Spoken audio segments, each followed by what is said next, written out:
drugs, psychedelics, DMT, and alien intelligences is the main topic of today's podcast episode as we dive into chapters 5, 6, 7, and 9 of Dr. Andrew Gallimore's book called Alien Information Theory. What can be seen and felt in the DMT realm where there are multiple dimensions? Why do users get the unshakable sense that these places are not just fantasies that can be visited in the mind? And how could this possibly relate to Christianity? My name is Matthew Sabatine, and welcome to the Common Caveat podcast, where we navigate the crossroads of the Christian faith, science, and the human experience. Buckle up for another exciting ride. Let's do this, ladies and gentlemen. Dr. Gallimore talks about the rich, ever-unfolding fabric of your perceived world that is generated by your brain. Your brain is not just an ordinary organ, though.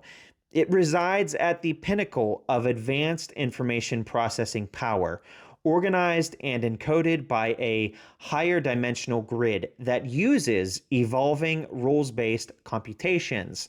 These ideas from Gallimore imply that there is something foundationally beyond us, something bigger than us upon which we depend, a concept that Christians might refer to as God, even though Gallimore prefers to leave the hyperintelligence nameless.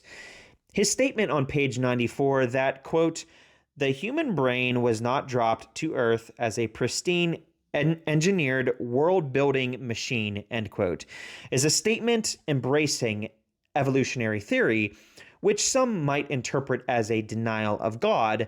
Yet the brain's evolved ability to build models of the world does not necessarily negate the existence of God, especially if there is a multidimensional cellular automaton hypergrid to which our brains are anchored for information production, thus enabling our shared familiar social reality. Such a thing must be omnipresent for every conscious organism to be anchored to it, although Gallimore does not exactly use the term omnipresent. Gallimore doesn't claim to be a Christian, but my argument is that if there are hyperdimensional beings in the deeper informational reality to which we interface through the use of psychedelics, this would align with Ephesians 6:12, saying that we are wrestling against spiritual wickedness in high places. This leads me to put on the full armor of God in protection against these forces, as described in the rest of Ephesians. Some might argue that materialism and physicalism are implicitly supported by Gallimore's argument that the brain's information production is rooted in the intrinsic activity of the thalamocortical system and its sequence of discrete computational steps for encoding your phenomenal world. However, his implied support for the emergentist perspective on consciousness doesn't seem to confine it solely to the boundaries of the human skull. In fact, any dependence on the surrounding multidimensional hypergrid would imply that consciousness is non-local and originating from outside us. Every human lives his life as he or she experiences it in real time, from the inside and pointing outward. The external aspect of living is observable to the public, whereas the internal aspect is the private, mental, subjective experience of reality. Gallimore borrowed this from the 20th century Jesuit priest Pierre Teilhard de Chardin, who also defined this as spiritual. It is the true core of existence, giving rise to all knowledge, a concept that Teilhard famously called the within of things, the world that is known, not just through external observation, but also through intuition, is part of the universe's evolution of complexity and consciousness throughout time. Chardin, who was also a trained paleontologist, viewed the interior as something connecting all beings and pointing to a divine source of all creation. Not to get on a rabbit trail here, but I wonder if Gallimore is aware of Chardin's spiritual beliefs, which were unorthodox for Catholicism in the first half of the 20th century. Gallimore connects Chardin's idea with Thomas Nagel's concept of what is it like to be a bat? Well, that requires you to adopt the bat's sensory perspective, independent of whatever we can physically, chemically, and mathematically say about it. Unless you are rearranged to have the bat's exact configuration of information, you can't know what is contained within its phenomenal world. This illustrates that every inner world is always personal and constructed from the information of a brain, whether you are strolling down the street on a sunny day or having a mystical vision that is knocking your socks off. Gallimore cites the noumenon versus phenomenon argument from transcendental idealist Immanuel Kant to help us understand the difference between things as they really are versus how they appear to us. The noumenon is how the thing exists independently from how we understand it, which, according to Kant, can't be totally accessed unless we transcend our cognitive limitations to view the inherent structure. We know the world by studying the phenomenon through a synthesis of our five senses and a priori cognitive structures that hopefully get updated with new scientific evidence. Such updates are not always guaranteed due to inbuilt biases and the arduous processes of science, thus leaving humanity in a struggle, thus adding credibility to Kant's theory that we never fully know the thing in itself. Your sensory networks gather information from the environment, such as objects, colors, textures, distances, and values associated with things like splendor, distaste, uncertainty, and more, all for the purpose of constructing an internal map of the environment.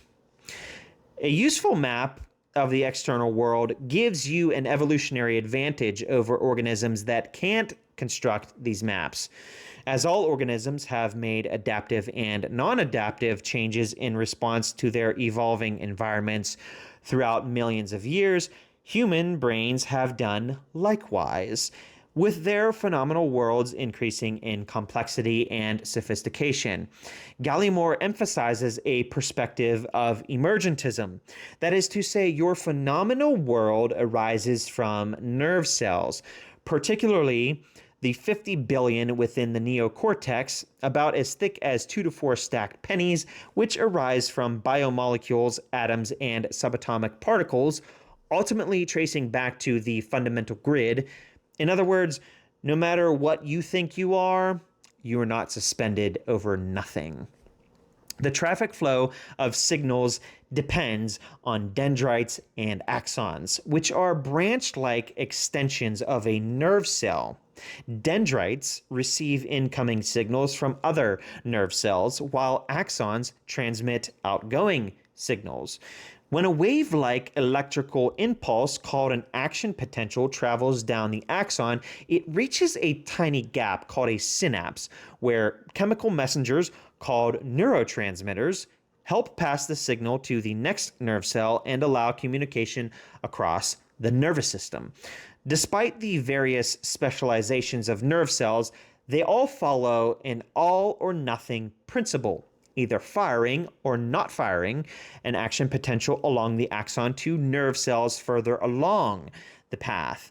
This decision produces information akin to digital on-off coding. A 0 represents no action, while a 1 signifies a fired impulse.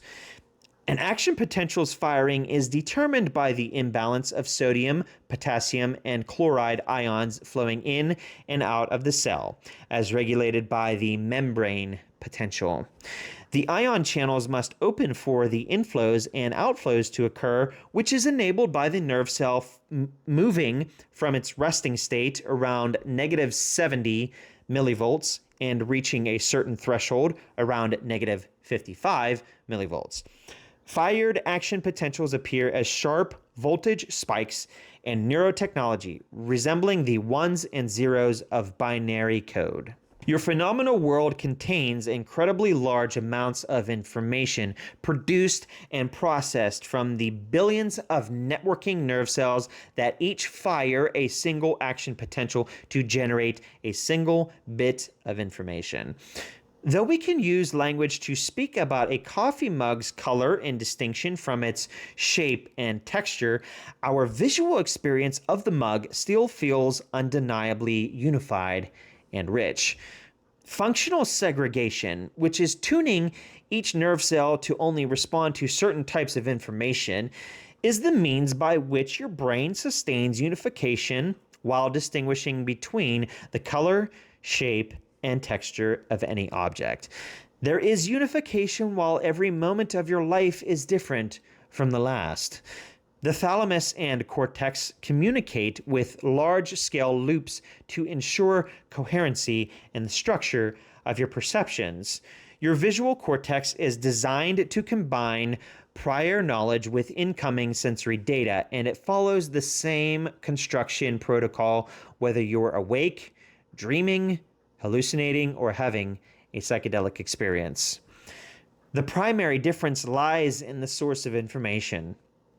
Your visual cortex in normal waking life depends on data from the eyes, whereas dreams and hallucinations rely on internal neural dynamics that can be constructed even in the absence of external stimuli. Psychedelic experiences alter your functional segregation by allowing freer communication between regions that are separated in normal waking life, thus allowing the vivid novel imagery and synesthesia, which is simultaneous triggering of multiple senses while tripping on your couch.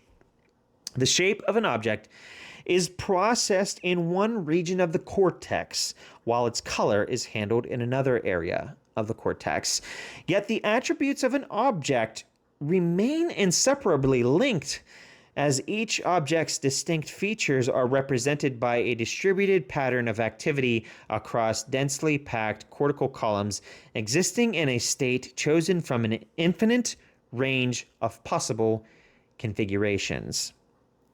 The cortical columns are tightly interconnected through a large number of synapses that enable fast exchange of communication in the form of loops corresponding to the thalamus. When a T column is activated, it shows up on an electroencephalogram, or EEG, as an oscillation approximately at 40 hertz for getting integrated across the cortex.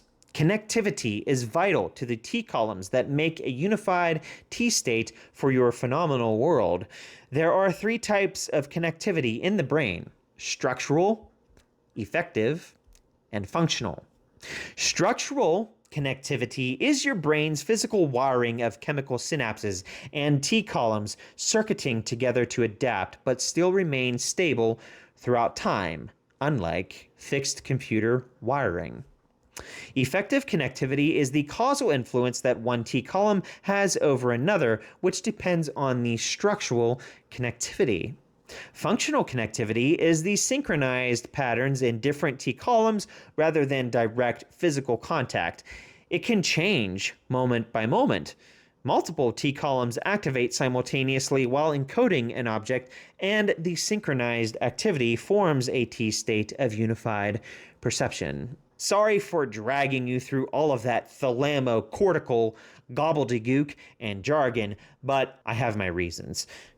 Here it is. You're standing at the gates of the otherworldly landscape when the psychedelic molecule disrupts your thalamocortical system responsible for everyday perceptions. Quoting from page 115 of Alien Information Theory, you are, quote, hurtled through a rapidly changing procession of complex visual imagery, described by Timothy Leary as like being fired out the muzzle of an atomic cannon with Neo-Byzantine barreling, and often accompanied by a distinctive metallic buzzing or whirring sound as the drug takes hold, end quote. You can expect a gigantic tearing or popping sound preceding your entrance into the realm of benevolent and harmless creatures, but with no guarantee that you won't encounter formidable and harmful ones. Remember what I said about Ephesians 6:12's statement that we wrestle against principalities, against powers, against the rulers of the darkness of this world, against spiritual wickedness in high places. Many individuals who use DMT return to their normal waking reality without full immersion into the alternate realm associated with the breakthrough phase. However, a properly prepared DMT dosage and pair of lungs are said to guarantee immersion into the DMT hyperspace. Not all users can fully enter, and I think this is probably a good thing, as I imagine the whole event to be risky and life-changing in highly unexpected ways.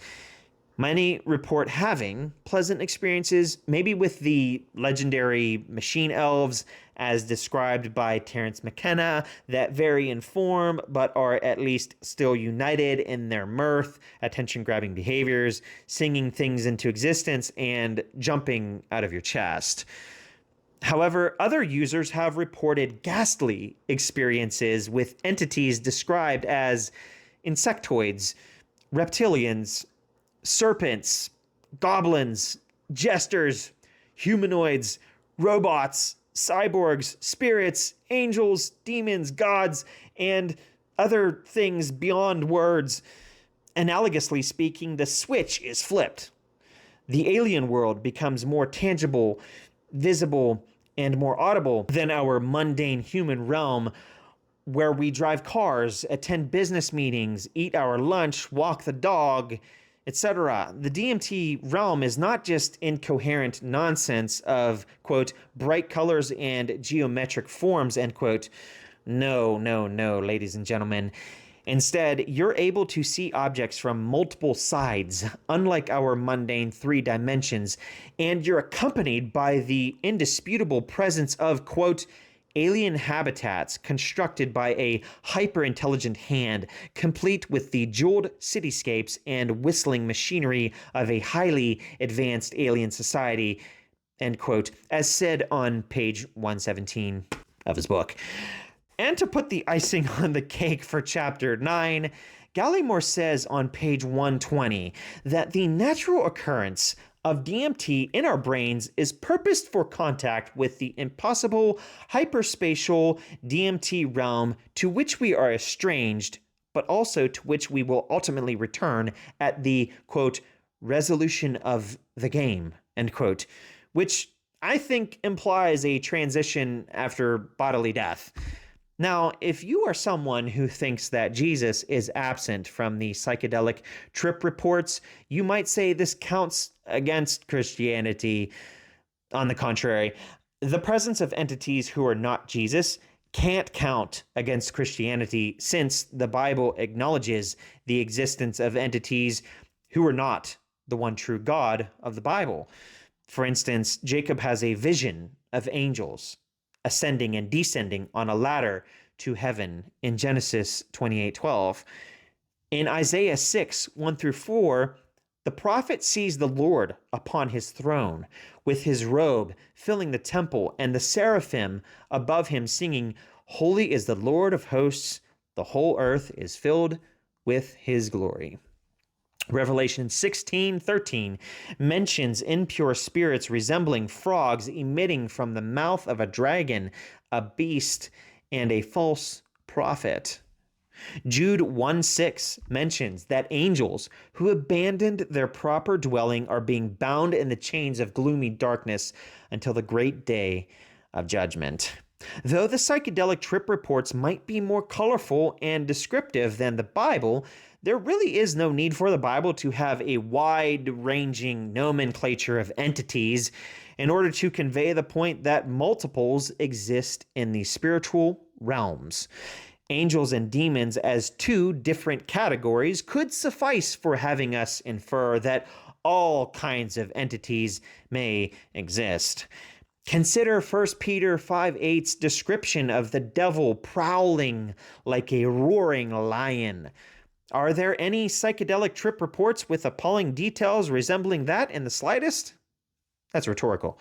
Consider the words of 1 Timothy 4:1 that in later times some will abandon the faith and follow deceiving spirits and things taught by demons. So, could it be possible that DMT entities fall in that category? Even the, quote, benevolent amorphous beings of light, as mentioned by Gallimore. After all, 2 Corinthians 11:14-15 says that Satan and his servants disguise themselves in light and righteousness. Like the unclean spirits who fell down and cried out when they saw Jesus in Mark 3:11, would the DMT entities react in similar kind if you used Jesus' name during a psychedelic trip? More rhetorical questions for you. Consider Gallimore's mention of serpents and insectoids amongst the, quote, bewildering array of creatures in the DMT world on page 119. Then consider what Jesus said to his people when sending them out into the towns. Behold, I have given you authority to tread on serpents and scorpions and over all the power of the enemy, and nothing shall hurt you. Nevertheless, do not rejoice in this, that the spirits are subject to you, but rejoice that your names are written in heaven. So, was Jesus literally talking about the critters and annoying pests we encounter during a hike in the woods? Or was he talking about a type of spiritual entity, maybe the kind mentioned in the DMT trip reports? Again, another rhetorical question for you to consider when you're trying to sleep at night or failing to sleep. Thank you for coming to today's episode on The Common Caveat. My name is Matthew Sabatine. Hit that like button, knock that bell off its you-know-what, and subscribe, ladies and gentlemen. Thank you. Have a good day, good night, wherever you are.